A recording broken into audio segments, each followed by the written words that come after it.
Ketika saya berdakwah di Biak, saya sudah berdakwah selama 5 hari. Pendeta Alexander melihat saya dan mengetahui saya ada di Biak, dan beliau datang mengusir saya dari Biak. Beliau bertemu dengan saya dan beliau mengatakan, Pak Fadlan, tidak boleh Anda bicara Islam di negeri ini. Saya bilang sama beliau, abang, saya orang ustadz orang Irian, abang pendeta orang Irian. Saya boleh bicara Islam di sini karena agama pertama ada di Irian adalah agama Islam. Agama Kristen baru masuk ke Irian pada tanggal 5 Februari 1855. Sementara Islam 17 Juli 1214 Masehi. Dan agama Islam masuk ke Irian itu tidak, agama Kristen masuk ke Irian bukan masuk dengan sendirinya. Orang Islam yang membawa agama Kristen masuk ke Irian. Sultan Tidore yang membawa agama Kristen masuk ke Irian. Maka saya berhak bicara agama Islam di sini. Beliau mengatakan, tidak boleh Anda bicara Islam di sini. Kalau Anda bicara Islam di sini, saya dengan masyarakat Kristen akan mengancam kalian. Saya bilang, Pak Pendeta, alasan apa saya tidak boleh bicara agama Kristen di Irian, agama Islam di Irian? Beliau mengatakan kepada saya bahwa, Pak Fadlan, Anda tidak boleh bicara agama Islam di Irian karena Irian sudah dibeli oleh Yesus Kristus. Oh, Pak Pendeta, kalau Irian sudah dibeli oleh Yesus Kristus, mana kwitansi dari Yesus?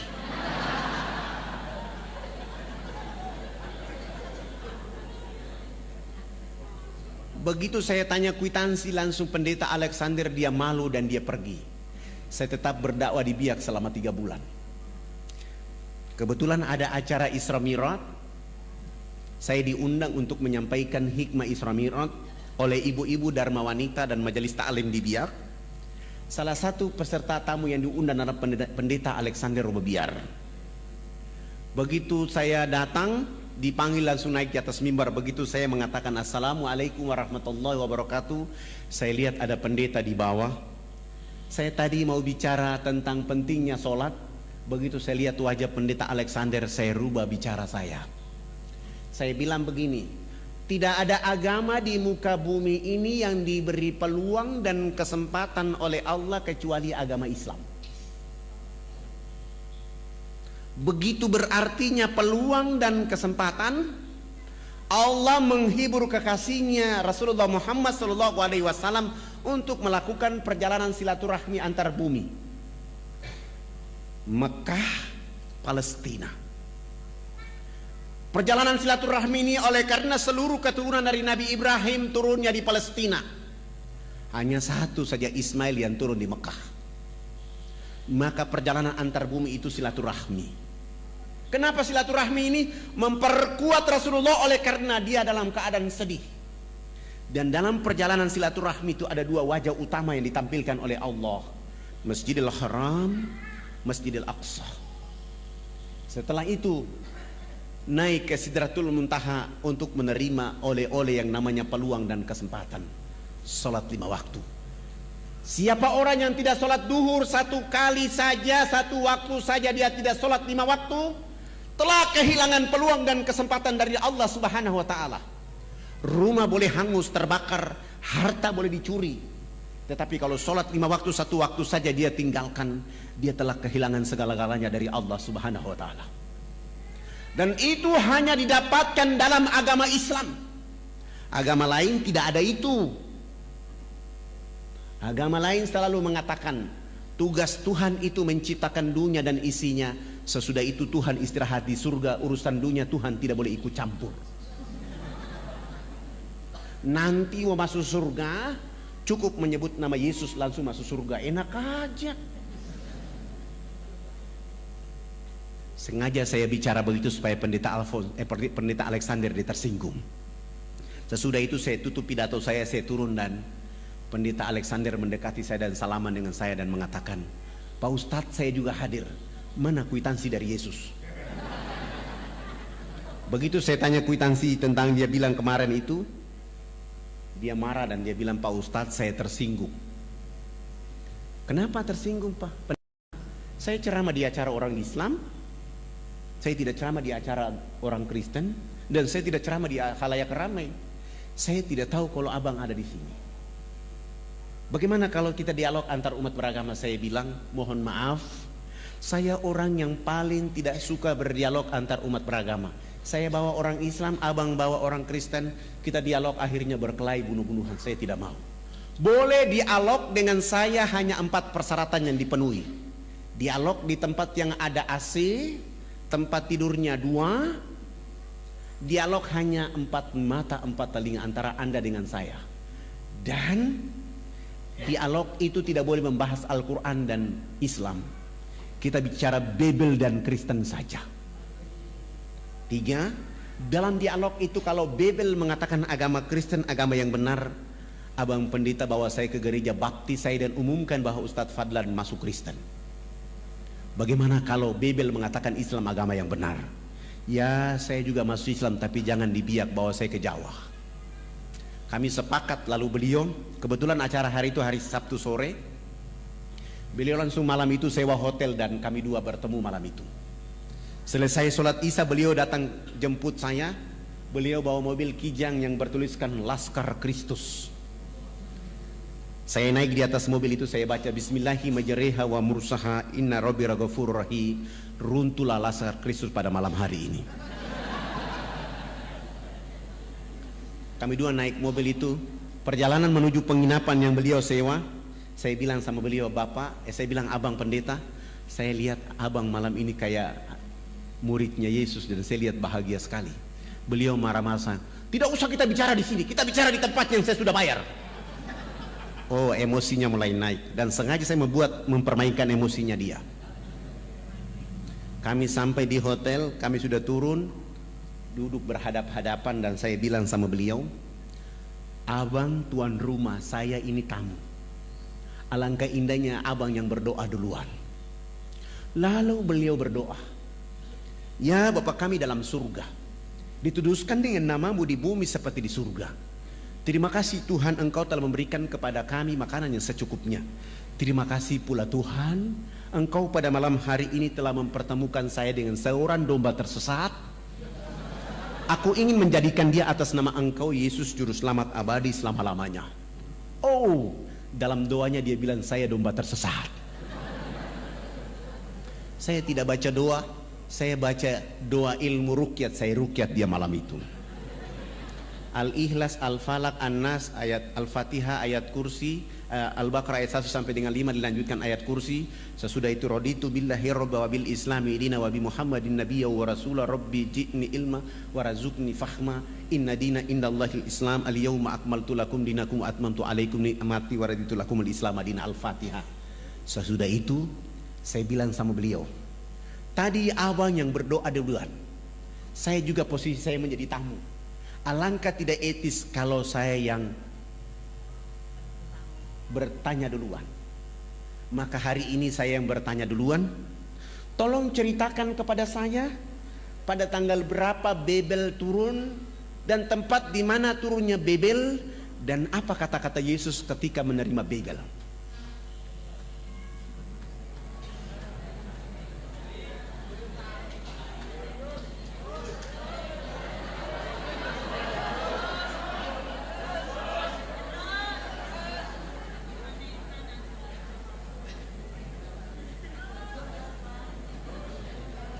Iya, masih ada berapa menit? Waktu kita sampai jam 8.30. Alhamdulillah, saya rukyat selesai, mulai berdoa dan beliau mulai membuka Babel, Paulus, Matius, Yesaya, Markus. Dia tidak menemukan ayat itu dan saya bilang sama beliau, coba bantu saya lihat Yesaya 12 ayat 29. Di situ ada informasi, beliau baca, saya bilang itu kan kitab suci abang, silakan baca, saya ingin mendengar.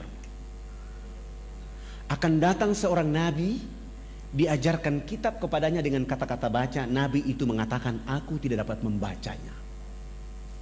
Ayat ini sekarang tinggal nomor ayat, isi ayat tidak ada. Cetakan terakhir saya periksa tidak ada isi ayatnya. Supaya abang lebih kuat, tolong lihat Matius 7 ayat 21-23. Yesus akan mengusir orang-orang yang menyebutnya Tuhan. Terbitan Baru merubah. Yesus menolak disebut guru yang baik. Begitu beliau baca, beliau bilang, saya bilang sama beliau, bagaimana? Beliau bilang sama saya, Pak Ustadz, ayat ini salah cetak ini. Bagaimana mungkin salah cetak? Yang mencetaknya adalah doktor. Kalau mereka salah cetak berarti Allah menutup hati mereka, menutup mata mereka. Karena Injil 62 sampai hari ini nama ini masih ada. Akhirnya kami tidur.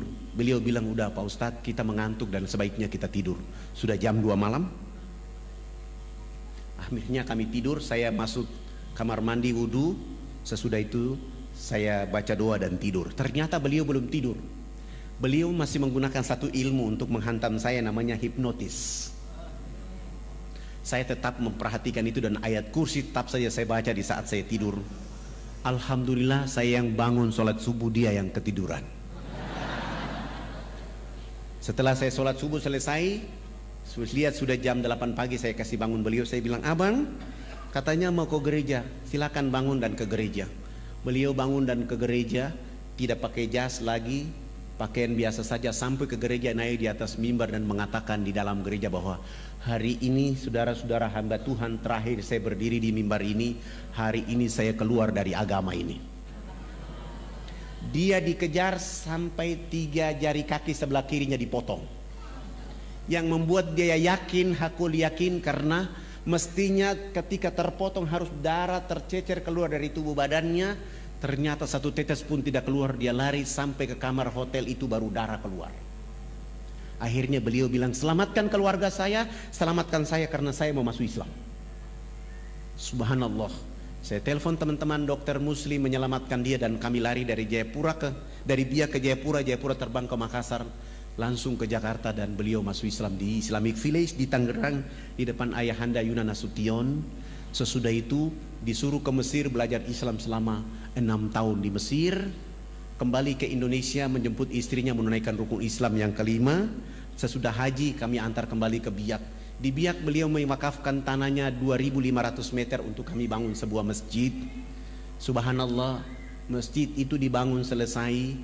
Beliau, kami sholat subuh berjamaah. Kami bangkit dari sujud akhir, beliau tidak bangkit dari sujud. Beliau langsung meninggal dunia dalam keadaan sujud itu. Spektakuler. Hari ini anak-anak beliau bersama kami sedang belajar di Sudan khusus untuk hadis Rasulullah, memahami hadis Rasulullah. Yang satu lagi masih ada di Medina, dengan harapan nanti pulang kami akan memperkaya dakwah dengan Islam. Bapak Ibu yang dirahmati oleh Allah Subhanahu wa taala, saya belum masuk ke cerita inti, kita masih di pembukaan. Tapi karena waktu sudah diminta oleh panitia dengan berdoa, saya minta mungkin kita akan nonton.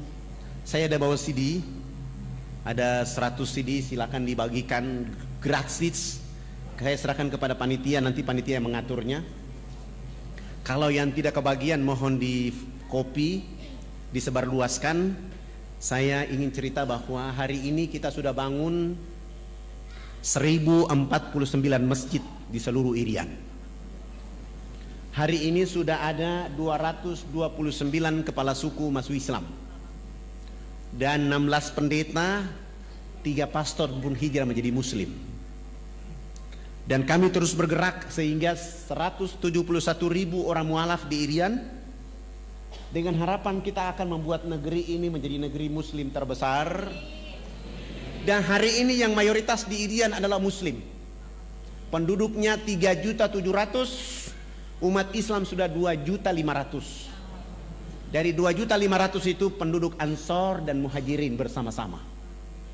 Dan saya mohon doa dari Bapak Ibu, jangan lupa mendoakan kami, karena selepas dari sini kami akan membangun satu masjid di Jayapura dan di Manokwari. Ada 2 masjid yang akan kami bangun. Masjid itu dengan nama yang sama, Masjid Yesus bin Maryam.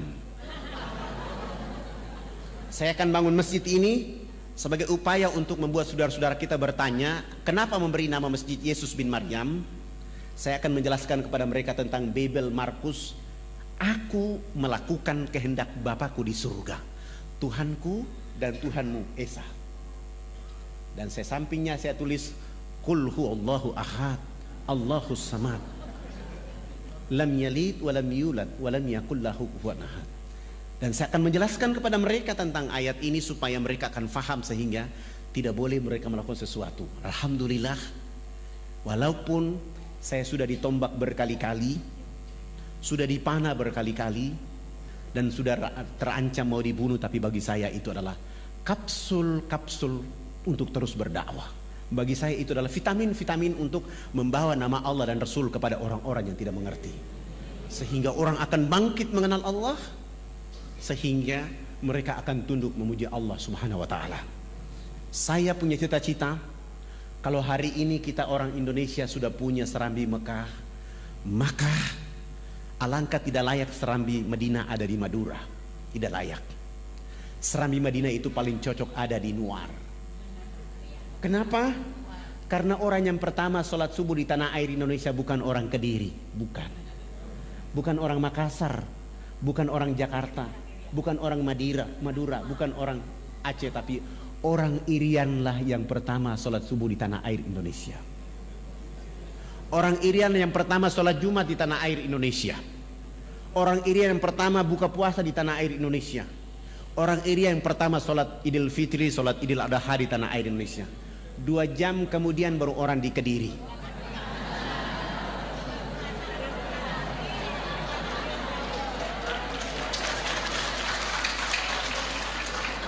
Artinya benar maksud para pejuang republik ini. Indonesia dimulai dengan huruf alif, ditutup dengan huruf ain, iman dan ilmu. Maksudnya adalah orang Irian itu dengan iman, dengan ilmu, rambutnya keriting, badannya hitam kelim, tetapi dia yang mengatakan awal menjemput fajar. Allahu Akbar, Allahu Akbar, as-salatu khairum minan naum. Walaupun Mekah dan Madinah di situ tempat turunnya Nabi dan Rasul, tapi dia 8 jam kemudian.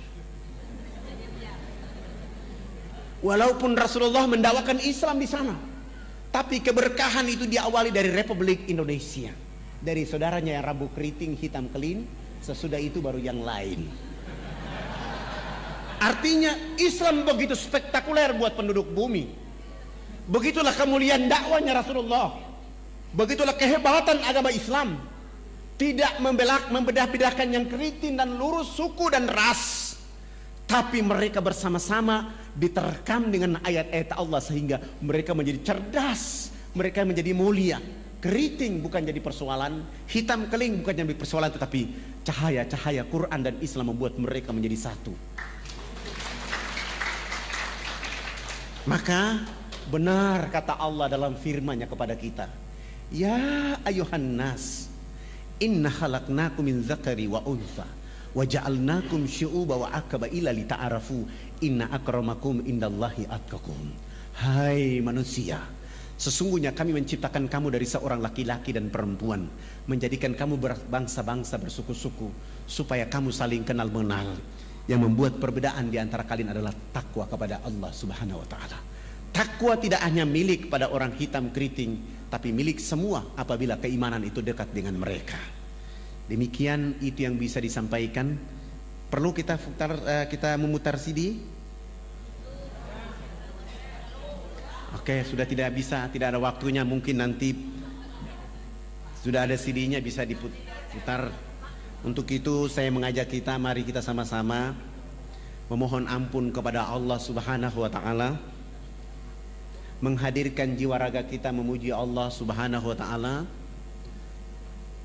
bersalawat kepada Rasulullah Muhammad sallallahu alaihi wasallam, dengan satu harapan, tempat ini, majelis ini menjadi telaga-telaga perbaikan jiwa raga kita, telaga-telaga untuk membuat kita sepanjang hari, setiap minggu, setiap pekan kita mampu menyelam ke dalam telaga ini untuk bertemu Allah dan Rasul-Nya, dan menjadikan Kediri menjadi kiprah timbulnya dakwah terbaik.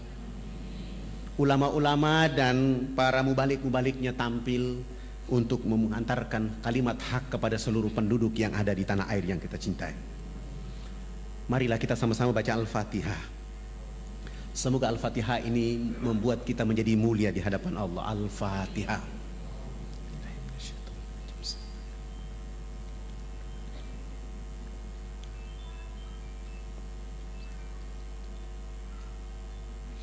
Innallaha wa malaikatahu yusalluna 'alan nabi. Ya ayyuhalladzina amanu sallu 'alaihi wa sallimu tasliman. Allahumma salli ala sayyidina Muhammadin fil awwalin wal akhirin.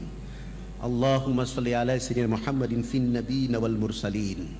Allahumma salli ala sayyidina Muhammadin fi kulli waqti wa khin.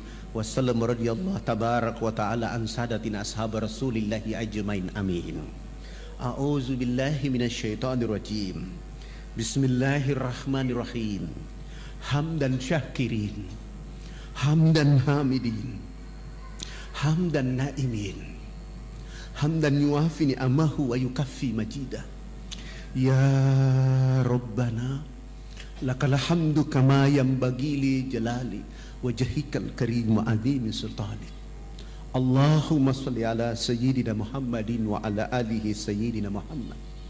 Allahumma rabbi ghafir lana zunubana wali walidina warhamhuma kama rabbayana shighara wali jamil muslimina wal muslimat wal mu'minina wal mu'minat al ahya'i minhum wal amwat. Allahumma rabbana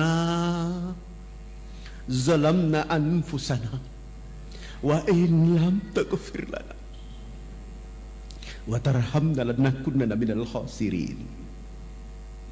Rabbana zalamna anfusana wa in lam taghfir lana wa tarhamna lanakunanna minal khasirin. Rabbana zalamna anfusana wa in lam taghfir lana wa tarhamna lanakunanna minal khasirin. Rabbana la tu'akhizna in nasina wa ata'na. Rabbana wa la tahmil alaina isran kama hamaltahu 'alal ladzina min qablina. Rabbana wa la tuhamilna ma la taqata lana bi. Wa'fu 'anna waghfir lana warhamna. Wa'fu 'anna waghfir lana warhamna. Wa'fu 'anna waghfir lana warhamna anta maulana fansurna 'alal qaumil kafirin. Allahumma aslih umat sayyidina Muhammad fi Kadiri. Allahumma jabur umat sayyidina Muhammad fi Kadiri. Allahumma astur umat sayyidina Muhammad fi Kadiri. Allahumma sayyidina Muhammad fi Indonesia. Allahumma ma'afi umat sayyidina Muhammad fid dini wad dunya wa zabil akhirah. Allahumma ansur umat sayyidina Muhammad fi Palestina. Allahumma ansur umat sayyidina Muhammad fi Iraq. Allahumma ansur umat sayyidina Muhammad fi Indonesia. Allahumma ansur umat sayyidina Muhammad fi Myanmar. Allahumma ansur umat sayyidina Muhammad fid dini wad dunya wa zabil akhirah. Allahumma aftah lana abwabal khair, abwabal barakah, abwabal nikmah, abwabal sihat, abwabal quwwah, abwabal salamah birahmatika ya arhamar rahimin. Hasbunallah wa ni'mal wakil, ni'mal maula wa ni'man nasir. Rabbana taqabbal minna innaka antas samiun alim wa tub alaina innaka antat tawwabur rahim. Rabbana atina fid dunya hasanah wa fil akhirati hasanah wa qina azabannar wa dakhinal jannata mal abrar ya aziz ya ghaffar ya rabbal alamin. Subhana rabbika lidzati amma yasifun wa salamun alal mursalin walhamdulillahi rabbil alamin. Mohon maaf lahir batin, wabillahi taufik wal hidayah. Wassalamualaikum warahmatullahi wabarakatuh. Wal 'asr innal insana lafi khusr إلا الذين آمنوا وعملوا الصالحات وتواصوا بالحق وتواصوا بالصبر.